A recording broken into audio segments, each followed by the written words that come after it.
ये एक प्रकार हिंदुत्ववादी है।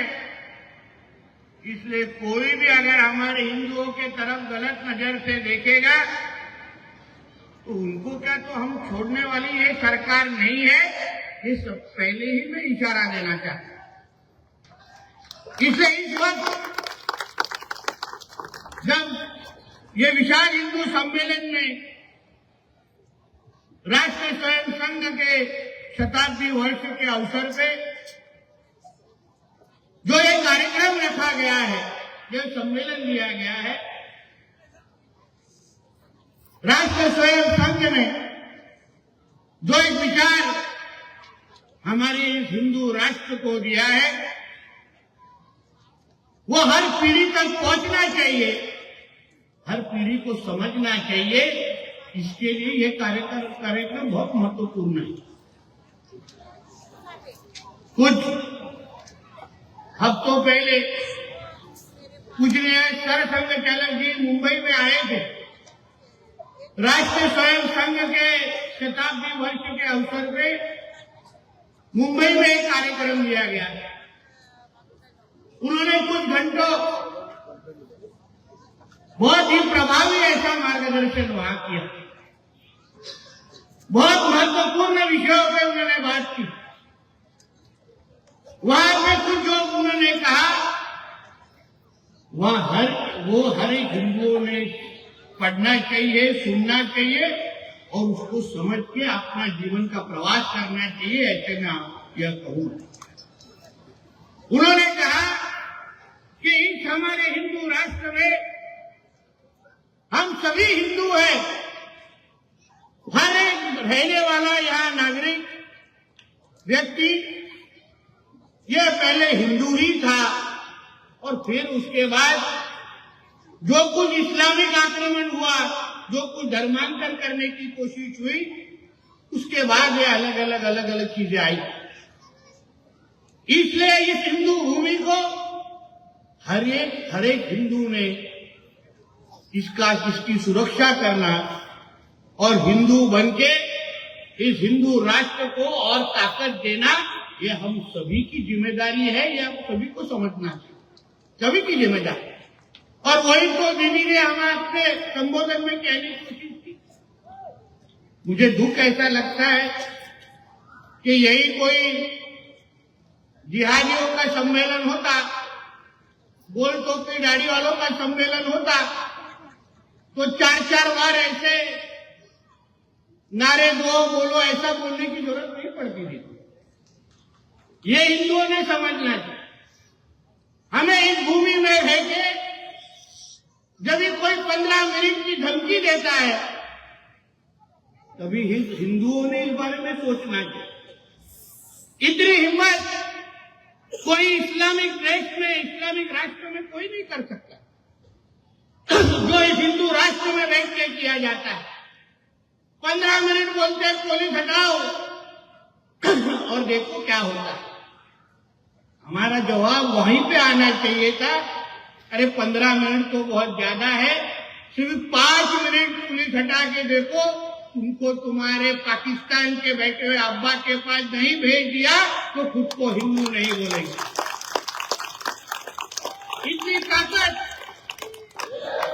इतनी ताकत और अपने धर्म के बारे में इस हिंदू राष्ट्र में हम सभी की भावना रहनी ही चाहिए। मुझे कोई पत्रकार लोग है पूछते यार विजय जी आप हिंदू राष्ट्र क्यों कहते हैं? मैंने बोला ये तो हिंदू राष्ट्र ही है, ये कोई इस्लामिक राष्ट्र नहीं है। यहाँ 90% हिंदू रहते हैं।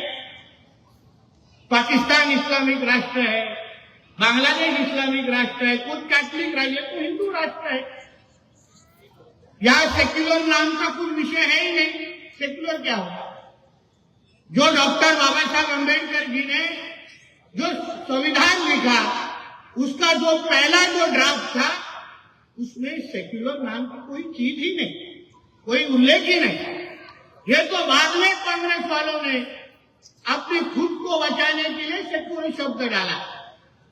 इसलिए हिम्मत से हम सबको ये समझना चाहिए कि इस देश में सर्वधर्म समभाव ये कुछ नहीं चलेगा। इस हिंदू राष्ट्र में पहले हिंदुओं का हित देखा जाएगा और फिर बाकी सबको गिना जाएगा। यही भावना होनी चाहिए। ये गंगा जमुना तहजीब बीजीब उसको लेके जा अपना पाकिस्तान में, इधर मत सुना मेरे। ये जरा अब्बा का पाकिस्तान नहीं है गंगा जमुना तहजीब बीजीब। किसको बता रहे हैं? हमको। यह हिंदुओं का राष्ट्र है। ये सभी चीज ये हिंदुओं के हिसाब से ही होगी। यहाँ सभी हमारे त्योहार, हमारी भाषा, हमारी संस्कृति, ये सभी के सभी चीजें हिंदुओं की जैसी होगी। अभी आप सोचिए, अभी कल परसों होली का त्योहार है। कोई भी अगर हिंदू का त्योहार आ गया तो तुरंत हमको ही अलग अलग तरीके से कहा जाता है कि बाबा ड्राई होली खेलो। कोई दिवाली आ गई है तो पटाखे मत बजाओ, कुछ पर्यावरण खराब होगा। तो कभी बकरी ईद के वक्त कभी कहा जाता है क्या कि बकरी मत काटो, ड्राई बकरी ईद मनाओ, ऐसा बोला जाता है? वहां तो बकरी को काटने के बाद कभी पानी में तो खून सब जगह मिलता है, कभी कुछ बोलते नहीं। फिर हमको ही क्यों बोला जाता है ऐसा त्योहार मनाओ, वैसा त्योहार मनाओ? तुम लोग जब 5-5 बार वो बोंगा बजाते हो, हम लोग कुछ बोलते हैं क्या? वो तो संविधान में भी लिखा नहीं। तो इसलिए जो मेरी बातें छुप के मस्जिद से सुन रहे हैं ना, मैं उनको सलाह देना चाहता हूं कि कल हमारी होली है कि रंग पंचमी है। रंग पंचमी के वक्त हमारे सभी युवा साथी हम सब बड़े पैमाने पे रंग उड़ाते हैं और हमारा त्योहार मनाते हैं।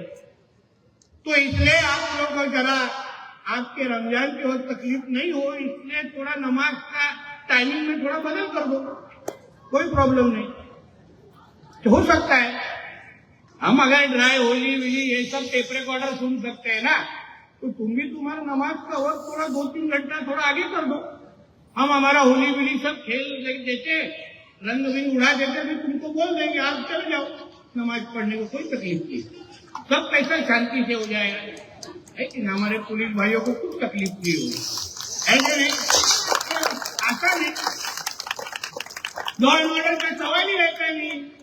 इतनी अगर समझदारी आप लोग दिखाओगे ना, तो फिर डंडों का दर्शन मिलने का कोई सवाल पैदा नहीं होगा।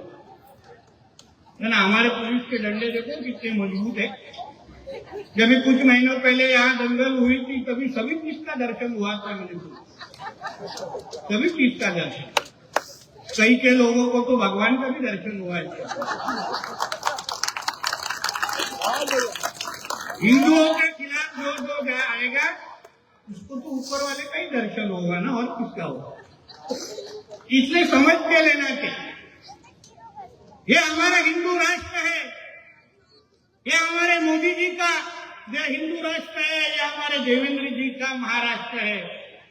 या कोई भी अगर हिंदुओं के तरफ देखेगा तो हम सिर्फ घुसेंगे नहीं, घुस के मारेंगे भी, इतना समझ के आगे सारी चीजें करना। कोई बोलते हैं जैसे दीदी ने कहा कि हम कुछ बोलेंगे 2-4 लोग तो तुरंत जहर उगलने वाले स्टोरी तैयारी होते हैं इन लोग की। क्या लोग ने देखो जहर उगला, हम लोग जहर नहीं उगल रहे, हम लोग सच्चाई बता रहे हैं। अभी वो उससे तुमको हरी मिर्ची लगती है तो हमारा गलती नहीं है ना। किसी को तो सच बोलना चाहिए, किसी को तो समझाना पड़ेगा कि बाबा ये ऐसा मत करो, इससे तुम लोग को तकलीफ होगी, इससे इतनी तकलीफ होगी कि शुक्रवार को गैस सिलेंडर ऊपर जाएगा नहीं, हो सकता है। तो इसलिए ये सारी चीजें बताना बहुत जरूरी है। मैंने मदरसा के बारे में जो भी बातें की, अभी तुरंत इन लोग को मिर्ची लगी, अरे मदरसा के बारे में ऐसे कैसे कह सकते, फिर और क्या होता है मदरसाओं में? मेरे को कोई हमारे 2-3 विधायक है बोलते चलो नितेश राणे को मदरसा में लेके जाएंगे। बोले चल तारीख और जगह बता, मैं आके खड़ा रहता हूँ उधर, देखते तुम्हारे मदरसा में कितनी पढ़ाई होती है। एक तो कोई इंजीनियर डॉक्टर कभी मदरसा से पढ़ के कभी हुआ ऐसा कभी सुना है कि मदरसा से इसने पढ़ाई ली है और ये इंजीनियर डॉक्टर बना है, ऐसा कुछ हुआ है क्या? 100% जो मदरसा है वो आतंकवादियों के अड्डे ही है, मैं आज भी कहूंगा, उसमें क्या गलत है। इनको लगता है कि हमारे नाम से ब्रेकिंग न्यूज चलाइए तो हमारा स्टेटमेंट बदलेगा। हमारा जो शब्द है ना वो बंदूक की गोली जैसी होती है, एक बार निकल गई ना छूट गई, वो बराबर टारगेट पे लगती है, बराबर टारगेट पे। तो ऐसे मदरसे, इसलिए मैं आदरणीय मुख्यमंत्री जी को जाके मिलने वालों के सब मदरसे बंद कर डालो, नहीं थे आतंकवादी के अड्डे हम, नहीं थे ये सब लफड़े हम। इससे अच्छा असम में जिस तरीके से हमारे मुख्यमंत्री जी ने, महाराष्ट्र में भी हमारे देवा बहु शुरू करेंगे, इतना विश्वास आपको मैं देना चाहूंगा, इतना विश्वास देना चाहूंगा। ये सारी चीज हिंदू राष्ट्र में होना बहुत जरूरी है भाइयों में। हमारी दीदी ने जैसे दीदी ने बहुत बड़ा काम लव जिहाद के मामले में हमारे हिंदू बहनों को बचाने का, जिंदगी बचाने का काम किया। अभी देखिए वो केरला स्टोरी 2 आई, आपको सब लोग ने देखना, स्क्रीन लगा। हम कोई किसी से प्यार करें, किसी को कुछ ऐतराज नहीं होना चाहिए, है ही नहीं, संविधान का बोलते हैं। इनका देखिए बहुत अच्छा होता है, जब भी चुनाव के पहले ये लोग जय भीम और जय भीम का नारा देंगे, बराबर है ना, जय भीम जय भीम। और जैसे ही चुनाव खत्म हो जाएगा जय भीम हट जाता है, सिर्फ जय भीम रह जाता है। फिर इनको डॉक्टर बाबा साहब अम्बेडकर जी का फोटो अपने कार्यालयों में लगाना नहीं है, सिर्फ वो टिप्पा का फोटो लगाना है। उनको मालूम नहीं, लोग कौन उसको सुल्तान बुला के उसको क्या इतना इज्जत देते हो, वो तो थूकने के लायक भी नहीं है, थूकने के लायक नहीं। और उसको हमारे छत्रपति शिवाजी महाराज के साथ हम लोग तुलना करते, नालायक। मगर इन सोचिए, इन लोग का संविधान जब ये लोग बोलते, कभी संविधान को सभी इस्तेमाल करते, कभी तो इनको पूछे मोहल्ले में जाके, जब इनको पर्याय दिया जाएगा कि संविधान बड़ा या कुरान बड़ा, इनको बोलिए कि उसके बीच में वो आपको जवाब देने के नहीं जवाब देंगे आपको। कभी बराबर बोलेंगे कुरान बड़ा है, हमारा इस्लाम बड़ा है, कभी संविधान का नाम भी नहीं लेंगे। तो इसलिए हमको समझना चाहिए कि इनको, इस हिंदू राष्ट्र को 2047 तक इनको गजवाए हिंद के अंतर्गत इनको इस हिंदू राष्ट्र को इस्लाम राष्ट्र बनाना है। इसलिए ये लोग अलग अलग तरीके के जिहाद करते हैं, कभी लव जिहाद करेंगे, कभी लैंड जिहाद करेंगे, कभी हलाल जिहाद करेंगे, अलग अलग तरह के जिहाद करते हैं। लव जिहाद के इसमें कोई किसी से प्यार करे, किसी को तकलीफ नहीं है। मगर आप शादी के पहले जब हमारे हिंदू बहनों का मिलते हो, कभी नवरात्र के नाम पे मिलोगे, झूठा अपना आधार कार्ड का आइडेंटिटी कार्ड बनाएंगे और नवरात्र में जाएंगे डांडिया खेलने। डांडिया खेलते खेलते उनको बोलेंगे मेरा नाम ना आशीष है, आशीष। फिर हमारे हिंदू बहन भी उनसे मुलाकात करती है, बातचीत करना चालू करती है, फिर प्यार होता है, शादी हो जाती है। और शादी होने के बाद मालूम पड़ता है कि तो आशीष नहीं, ये तो आमिर निकला। तब तक बहुत देर हो जाती है, फिर उसको मारना चालू हो जाता है, फिर इसको बोला जाता है कि तू ये सब अपने भगवानी का फोटो निकाल दे, सिर्फ हमारा एक ही अल्लाह का फोटो लगाओ और ये बाकी सब निकाल दो। फिर झूठ क्यों बोलने का जरूरत है? इसमें हमको ऐतराज, इसको लव जिहाद कहते और इसको हम हमारे महाराष्ट्र में और इस राष्ट्र में रखेंगे नहीं। ये विश्वास आपको इस वक्त मैं देना चाहता हूं। जल्द ही महाराष्ट्र के सरकार के माध्यम से हम जैसे गुजरात, उत्तर प्रदेश जैसे हमारे महाराष्ट्र में भी धर्मांतर विरोधी कायदा, मतलब लव जिहाद विरोध के विरुद्ध में एक कानून जल्द ही लेके आने वाले हैं, जिसके वजह से हमारे कोई भी हिंदू बहनों की तरफ ये जिहादी गंदी नजर से देख नहीं पाएंगे।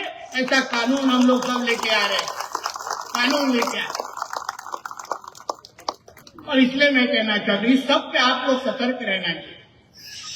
मैं तो इसके आगे हमारे मुख्यमंत्री जी को ये भी विनती करने वाला हूं, जैसे लव जिहाद का कानून लेके आने वाले हैं, वैसे घर वापसी का भी एक कानून लेके आ जाना है।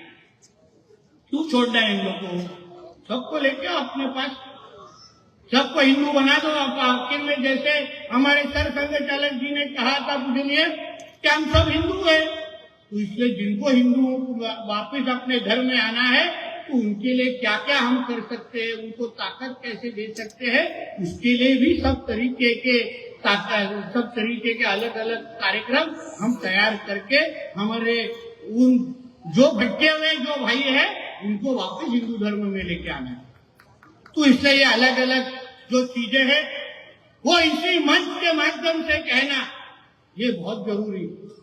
ये राष्ट्रीय स्वयं संघ का मंच है, जिस राष्ट्रीय स्वयं संघ ने ये हमारे देश को हिंदू राष्ट्र बन के और मजबूत किया है और कर रहे हैं, उस मंच से ही हिंदुओं को पुकारना और हिंदुओं को संगठित करना ये बहुत बहुत जरूरी है।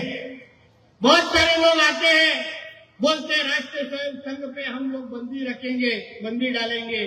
अरे राहुल गांधी जैसे लोगों को बोलूंगा, जो तेरे बाप दादों को जमा नहीं, तेरे को क्या जमेगा रे बाबा, तेरे को क्या जमा? ये तेरे बस का बात नहीं है। तू जाके बाहर जाके खेल, जो तेरे को खेलना पसंद है बाहर गाँव में। तो इसलिए इस मंच के माध्यम से हमारे सभी हिंदू भाइयों और बहनों को मैं कहूंगा, ये महाराष्ट्र की सरकार, ये आपके सुरक्षा के लिए हम सभी के सभी उस मंत्रालय के कुर्सी पे बैठे हैं, ये विश्वास देने के लिए मैं यहाँ आया हूँ।